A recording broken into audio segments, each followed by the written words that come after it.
the director of the Independent Women's Forum's Culture of Alarmism project. She is on the cutting edge of the fact that this administration and so many others never want to let a crisis go to waste and want to keep us confused about what is really happening out there in the world and changing our words and our thoughts, as we've talked about many times on this show. My next guest is Julie Gunlock from the Independent Women's Forum. Thanks so much for being with me today.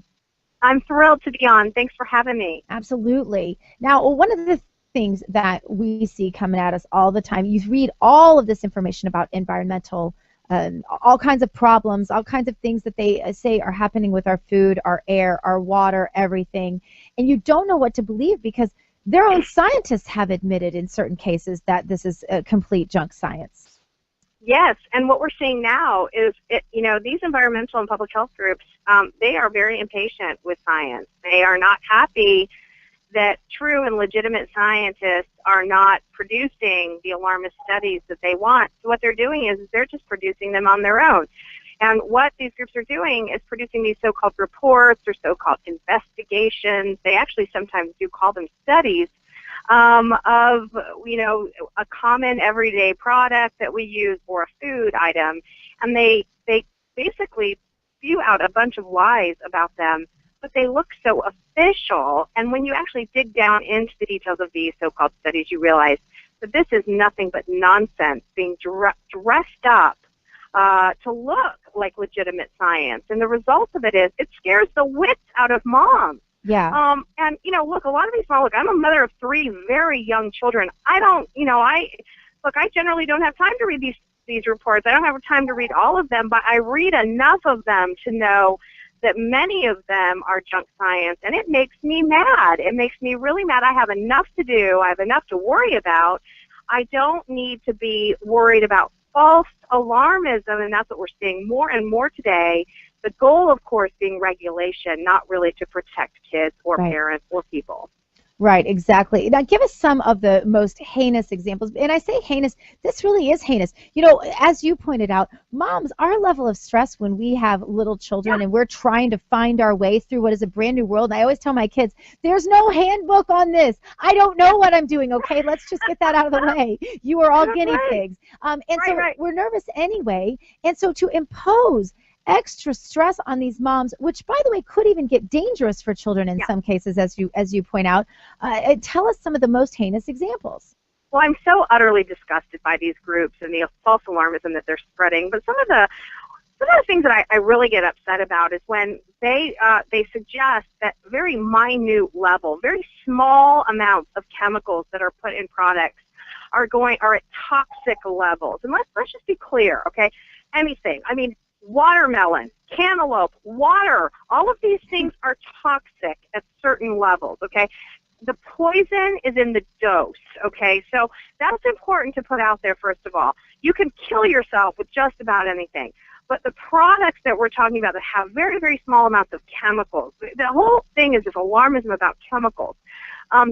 The amount is so small, yet these groups tell moms that isn't it scary that you have this. And they usually spew out the long title of these chemicals. Why in the world are these chemicals in your children's toys? Well, what they don't tell you is that, for instance, one of the chemicals called phthalates actually makes toys softer. So think of a rubber ducky, okay? Without this chemical in them, that rubber ducky would be brittle and it would easily break. That child chewing on that rubber ducky could then ingest shards of rubber ducky. Now, I don't mean to act like an alarmist on the other side, but what I'm trying to explain is that there is a reason that there are certain chemicals that are put in plastic products to make them actually safer. And so when you have these environmental groups that say we should take chemicals out of everything and it doesn't matter what their purpose is, they forget that there is a reason that these chemicals are used in the first place. By removing them, we're actually making them more dangerous. That's the thing that really gets me hot under the collar. I mean, when we're talking about actually harming children for a political agenda, and that is regulation over chemicals and manufacturers and other industries, that is a really sick agenda, and we've got to tell moms that's really what they're trying to do. Right. I think one example of that is what is that quinine that's in tonic water. I Yeah, drank some when I was pregnant, and then I read this article about how dangerous it could be, and that right, it killed people, and that it paralyzes rats in a lab. And right. come to find out, it's used for effective treatment of lupus and arthritis, Yeah, and in small yeah, doses is actually not bad for you. It's actually an yeah. anti-inflammatory. And look, what a lot of people need to understand about these scientific studies is in fact humans are not rats, okay? Yeah. And rats and mice are not little people, okay? And so what they often will do is they'll take a rat and they will inject this rat. For instance, let's take bisphenol A, which is everybody knows as BPA. They will inject massive doses of BPA directly into the rat's bloodstream, and whoa, everyone's shocked that this rat develops tumors or develops some health problems. Well, children and adults are not mainlining BPA. Okay, they are not injecting BPA into their bloodstream. They might be getting very minute, almost undetectable levels of BPA through water and through when it leaches into the water and other canned goods. But BPA is easily metabolized. It is excreted out of the body. It doesn't affect the body or the body's any of the body's operations. So this is the kind of thing that really frustrates me. We are forcing industry to change products. We're telling, manufacturers, food manufacturers, toy manufacturers to change their products, and it's not necessary. Ultimately, this costs consumers money. When these industries change products, there's a cost associated, and moms need to understand that these are lies. These are lies being told by environmental and public health organizations entirely to push an agenda of regulation, to change products unnecessarily. There is nothing to fear in these products, and there's nothing to fear by small amounts of chemicals being used in these products. Well, it is confusing, though, because you do have lead that was, of course, in a lot of toys that were made, decades ago, and that needed Sure. to be removed. And now and again, my husband will find, one of his little toy cars or something, and it's a little heavy, and I'm like, yeah, I don't know if I want you to give that to the boys or not. Right. There is that. There also is the antibiotic thing in our meat that has caused, the overuse of antibiotics. One of the causes of overuse of antibiotics that has led to some resistant strains. So there are some scary things. But I'll tell you go ahead. I'm sorry. No, but that's, actually you raise a great point. And one thing that we try to do is point out to moms is that there actually are some things to be afraid of. There actually are some concerns. But what's occurring in America today because of the false alarmism is a never cry wolf phenomenon. So that moms are just tuning out. They either take things so seriously that they believe everything, and for every alarmist claim, they change their purchasing habits. They might clean out the closet one day and then clean it out another time because, oh gosh, the next alarmist claim. But for other moms, some moms just tune it all out. They say it's overwhelming. IWF recently did a poll, and it was astounding. 84% of women are overwhelmed by these alarmist messages. They feel frustrated. They feel confused. They don't know how to tell the difference between a true alarmist claim, and something that's just trying to generate a headline. And let's not forget, the media is a big part of this.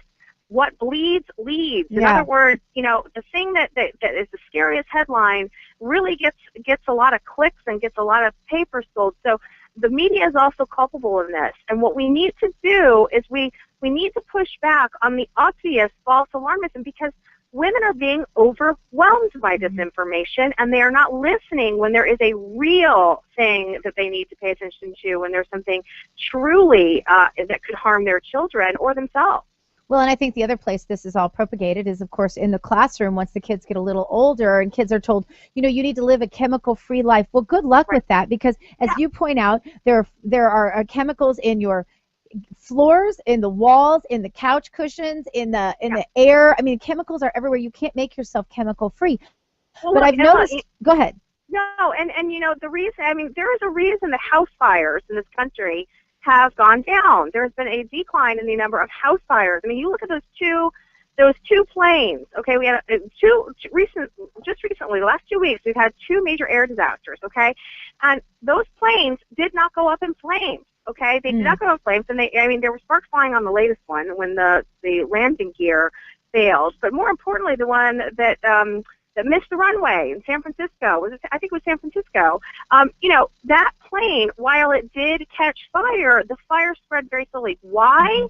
because of flame retardants that are in the seats, in the carpet, in the walls of that plane. Now, guess what? One of these alarmist groups has been complaining that planes have too much flame retardants built into them. I mean, give me a break. Yeah. This is exactly what saved the majority of the lives of those passengers. I mean, we had almost no deaths. There were some deaths, but those were due mainly to the girls that, you know, those poor young women who were actually hit by rescue vehicles.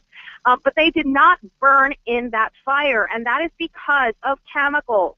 So I think what people need to understand is that they are being sold just such alarmism about chemicals that frankly have saved a lot of lives. And we don't want to back that up. We don't want to, you know, forget that we've progressed as a society. We've made things safer. We don't want to back up and make things dangerous again. No, and it's a great point. And the other phase of life where moms need to watch for this ridiculousness is as their kids is still in the concrete operational thinking, you know, as they're progressing out of it and they get to that 16, 17, 18, 19, 20-year-old range where kids think they know everything, and all of a sudden now they decide any kind of chemical's evil. And my daughter walked up to me with her laptop yesterday, not lying, showing me a big tumorous, cancerous rat, and I can't even remember what the product was. But yeah, that was just as soon as yesterday. And all of this propagates this radical environmentalist tendency in them that pays off for the statist left who has their own agenda. Yeah, well, you know, your daughter might have been looking at something called the Seralini study, which is with regards to genetically modified food. That was it. That was it. Now, let me tell you your daughter. The Seralini study has been widely debunked by every international public health body. So, like the sort of World Health, not only the World Health Organization, but every single sort of health institute in every European country, as well as the United States. And part of the reason is because Seralini came up with these just astounding pictures. He put a video up on YouTube showing that rats had these enormous tumors when they were fed GMOs. What Seralini would not do is release his data. And when he finally did, the experiments could not be repeated. In other words, his experiments were not legitimate. They did not meet the scientific standards. And so Seralini has been widely debunked. GMOs, there are some serious studies out there on genetically modified food that show over and over again that genetically modified food is perfectly safe and is a really promising field in the agriculture sector. We can't dismiss progress. It will make our lives better. And these alarmists out there that attack everything from fracking to advances in the agriculture sector. While they try to convince us that the pot is actually the health food of the next generation. Yes, of course. That's right. Absolutely. Good point. And so we need to remember that there's a big agenda out there, and that is to control how people eat, to control how things are manufactured, to control how things are sold, what is sold in the grocery stores, control how people eat. This is ultimately the agenda. It is not for public safety. Well, thank you so much again for the work you do. You just made my life a lot easier because what Mom says is just what Mom says, but what the Independent Women's Forum says is what a group of experts say. So you just made my life easier at home. In all seriousness, I do very sincerely appreciate the work you all do. You do make it easier for those of us moms out there that are just trying to talk sense into our kids and to know the truth, and that's really what this is all about. You have my personal number. You tell your daughter to give me a call anytime. I'll do it, Julie. Thanks to you and to all of the good people at the Independent Women's Forum, and they can find you on Twitter at @Gunlock, and of course they can find the Independent Women's Forum at IWF. Tell us where else we can find you. We're at IWF.org, and we also just launched a new website called cultureofalarmism.org, where all of your worries will go away. So I love that. Check us out there. We absolutely will. Julie, you guys are the best. Thank you so much for being on the show again. We love your show. Thanks for having us on. Thank you.